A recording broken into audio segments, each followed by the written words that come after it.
नमस्कार, स्वागत है आपका हमारे चैनल में। मैं रानी गुप्ता आपके साथ और बड़ी खबर आ रही है जम्मू कश्मीर से जुड़ी हुई। दरअसल केंद्रीय गृह मंत्री अमित शाह और जम्मू कश्मीर के एलजी मनोज सिन्हा कश्मीरी पंडितों की हत्याओं पर तत्काल बैठक करने वाले हैं। आपको बता दें कि ये जानकारी आधिकारिक सूत्रों के हवाले से आ रही है। इसी के साथ ही बैठक 3 जून को दिल्ली में होनी है, जिसमें एनएसए अजीत डोभाल और जम्मू कश्मीर के डीजीपी और गृह मंत्रालय से संबंधित अधिकारी भी मौजूद होंगे। आपको बता दें कि जम्मू कश्मीर में सुरक्षा व्यवस्था और हालातों पर बड़ी खबर सामने आ रही है। बताया जा रहा है कि गृह मंत्री अमित शाह 3 जून को जम्मू कश्मीर के उपराज्यपाल मनोज सिन्हा व अन्य के साथ अहम बैठक करने वाले हैं।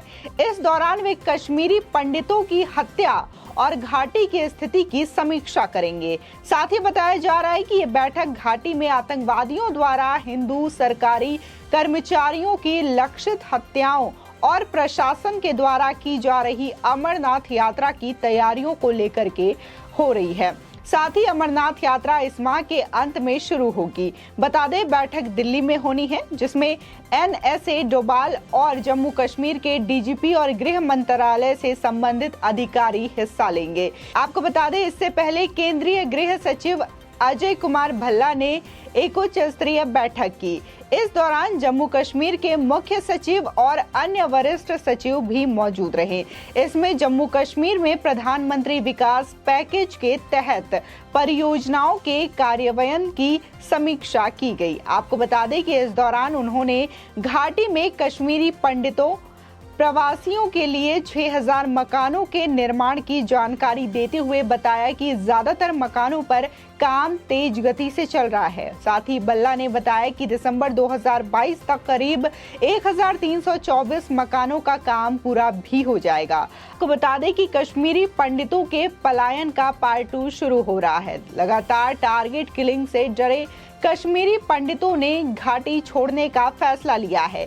ये कश्मीरी पंडित सरकार के प्रयासों और नौकरी लगने के बाद बीते दिनों ही घाटी लौटे थे। अब वे फिर से पलायन करने की तैयारी कर रहे हैं।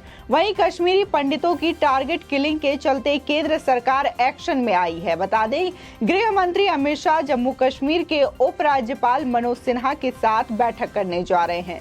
इस बैठक में पुलिस के अधिकारी और सेना के अधिकारी भी मौजूद रहेंगे। आपको बता दें कि जम्मू कश्मीर के कुलगाम जिले में आतंकवादियों ने सोमवार को एक टीचर की गोली मारकर हत्या कर दी थी। इस हत्या के बाद कश्मीरी पंडितों में दहशत का माहौल है। कश्मीरी पंडितों ने सरकार को अल्टीमेटम दिया है कि अगर उन्हें सुरक्षित स्थानों पर ट्रांसफर नहीं किया गया तो वे घाटी छोड़ देंगे। साथ ही उन्होंने ट्रक मालिकों से भाड़ा भी तय कर लिया है। आपको बता दें कि जम्मू संभाग के सांबा जिले की रहने वाली रजनी बाला की मंगलवार को कुलगाम के सरकारी स्कूल में आतंकवादियों ने गोली मारकर हत्या कर दी थी। उनसे पहले बड़गाम जिले के तहसीलदार चटूरा के कार्यालय में घुसकर क्लर्क राहुल भट्ट की 12 मई को गोली मारकर हत्या कर दी गई थी। आपको बता दें कि 2 नागरिकों और कश्मीर में 3 ऑफ ड्यूटी पुलिसकर्मियों की आतंकवादियों ने हत्या कर दी थी। बता दें, जम्मू कश्मीर के उपराज्यपाल मनोज सिन्हा ने आतंकवादी हमले में मारी गई टीवी एक्ट्रेस आमरीन भट्ट और पुलिस कांस्टेबल सैफुल्लाह कादरी के परिजनों से रविवार को मुलाकात कर उन्हें हर संभव मदद का आश्वासन भी दिया। आपको बता दें कि आतंकवादियों ने पिछले हफ्ते दोनों की हत्या कर दी थी। इसी के साथ ही आपको बता दें कि इसी के साथ खबर ये भी है कि दी कश्मीर फाइल्स के डायरेक्टर विवेक अग्निहोत्री अक्सर कश्मीर में आतंकवाद के खिलाफ विद्रोह करते रहे हैं और अक्सर केंद्र शासित प्रदेश में हिंदू समुदाय पर अपनी चिंता व्यक्त करते रहे हैं। हाल ही में डायरेक्टर ने एक हिंदू शिक्षक की हत्या को लेकर एक बार फिर घाटी में आतंकवादी कृत्यों की निंदा की। इस दौरान उन्होंने केंद्रीय गृह मंत्री अमित शाह पर ध्यान ऐसे अपराधों को लेकर के अपनी बात रखी और इस पर कार्रवाई करने की भी मांग की है। आपको बता दें कि कश्मीर फाइल्स फिल्म निर्माता ने अपने ट्विटर हैंडल पर कुलगाम में रजनी बाला नाम की एक महिला हिंदू शिक्षक की लक्षित हत्या पर अपना दुख व्यक्त किया। साथ ही उन्होंने देश में हिंदुओं की चिंता करते हुए गृह मंत्री अमित शाह से कार्रवाई करने को भी कहा। आपको बता दें कि उन्होंने अपने ट्विटर हैंडल पर लिखा, OMG OMG OMG, इस्लामिक आतंकवादियों द्वारा कश्मीर में एक हिंदू अल्पसंख्यक महिला शिक्षक रजनी बाला की एक और लक्षित हत्या। भारत में हिंदू सुरक्षित नहीं है। अमित शाह, ये इस्लामी आतंकवाद के खिलाफ युद्ध के लिए जाने का समय है, यदि नहीं अब भारत नहीं होगा। आपको बता दें कि फिल्म डायरेक्टर विवेक अग्निहोत्री ने 25 मई को जम्मू कश्मीर के बडगाम जिले में एक आतंकवादी हमले के दौरान कश्मीरी टीवी कलाकार आमरीन भट्ट की हत्या की भी निंदा की थी। सिंगर की गोली मारकर हत्या कर दी गई थी, जबकि उसका भतीजा गोली लगने से घायल हो गया था।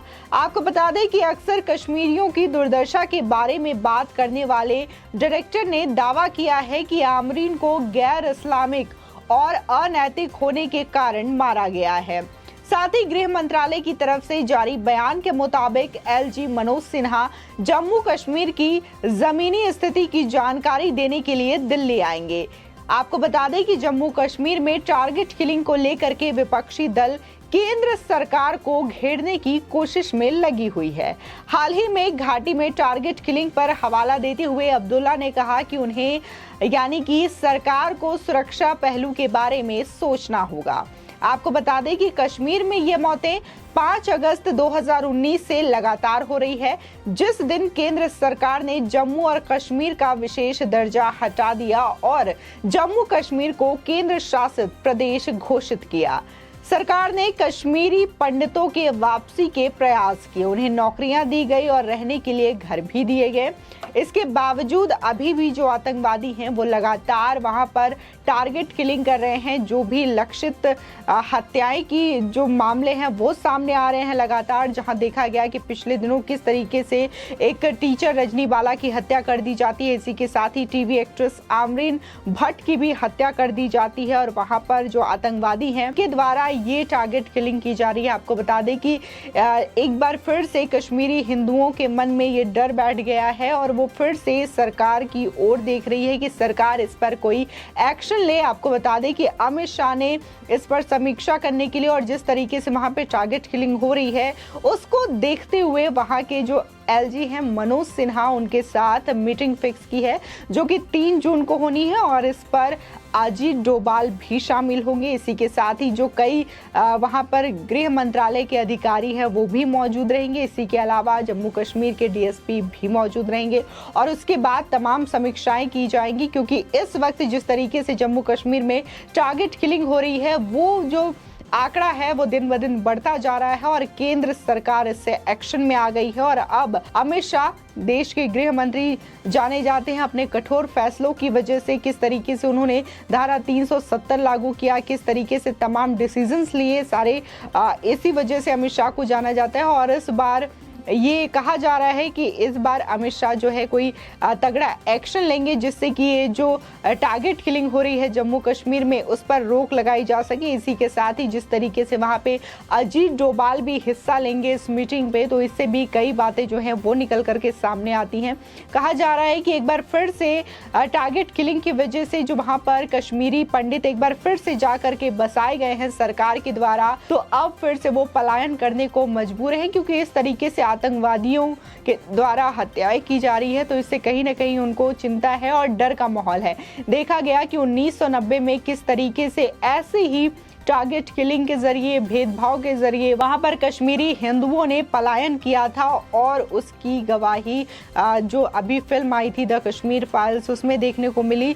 हालांकि किस तरीके से रातों रात वहां पर कश्मीरी हिंदुओं ने पलायन किया, जिसके बाद वो शरण लेते हैं और भारत के अलग अलग स्टेट में जाकर के बसते हैं। लेकिन एक बार फिर से जब ये मांग उठी तो उन्होंने फिर से कश्मीर का रुख किया, जो उनका पौराणिक घर था पहले, जहां पे वो रहते थे, पुश्तैनी मकान था, वहां पे जाना उन्होंने शुरू किया। इसी के साथ ही केंद्र सरकार ने भी बड़ा डिसीजन लिया, उनको वहां पर नौकरियां दिलवाई, घर दिलवाई, ताकि वो वहां पे रह सके जिस तरीके से वो पहले रहते थे। लेकिन इसके बावजूद जिस तरीके से वहां पे आतंकवादी जो चीजें कर रहे हैं, वहां पे लक्षित कर रहे हैं, लक्षित करने के बाद हत्याएं कर रहे हैं, तो इससे अब केंद्र सरकार जो है सख्ते में है और अब बड़ा एक्शन लेने की जो है बात सामने आ रही है और जिस तरीके से 3 जून को ये मीटिंग होगी उसमें सारी बातें क्लियर होंगी कि अब अमित शाह का जो नेक्स्ट फैसला होगा वो क्या होगा कश्मीर को लेकर के, कश्मीरी हिंदुओं को लेकर के, क्योंकि फिर से एक बार कश्मीरी हिंदुओं को प्रताड़ित करने की कोशिश की जा रही है। या तो फिर उनकी हत्याएं करवा दी जा रही है या तो फिर उनका जबरन धर्म परिवर्तन करने का भी मामला सामने आ रहा है। देखा गया कि जैसे 1990 में ये चीजें हुई थी, या तो उनकी हत्याएं कर दी जा रही थी कश्मीरी हिंदुओं की, या तो उनका जबरन धर्म परिवर्तन भी कराया गया था, जिसकी वजह से कई लोगों ने इसको करने से इनकार कर दिया, धर्म परिवर्तन करने से इनकार कर दिया और वो स्वेच्छा से सर उठा करके अभी भी मौजूद हैं। और इसी के साथ कश्मीरी जो उनका हिंदू पहचान है, अस्तित्व है, उसी के साथ ही वो जिंदा है। लेकिन इसके बावजूद जिस तरीके से वहाँ पर ये चीज़ें की जा रही है, कहीं ना कहीं सोचने वाली बात है। और शायद ये चीज़ें कम हों और जो एक विशेष दर्जा मिला था कश्मीर को, वो चीज़ें अब जैसे भारत के तमाम स्टेट में चीज़ें मिलती हैं, सुविधाएं मिलती हैं, एक समान रूल होते हैं, उसी तरीके से रूल वहाँ पर भी लागू हो, जिसके लिए धारा 370 को हटाया गया। लेकिन इसके बावजूद अभी भी जो कश्मीर की स्थिति है,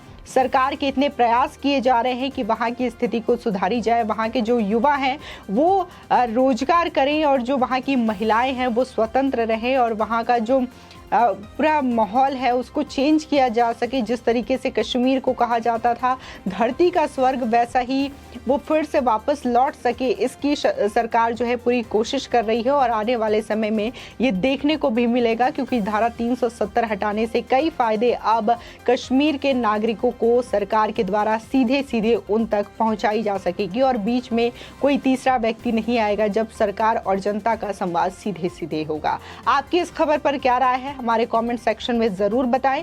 आगे की और भी अपडेट के लिए चैनल को सब्सक्राइब करना ना भूलें।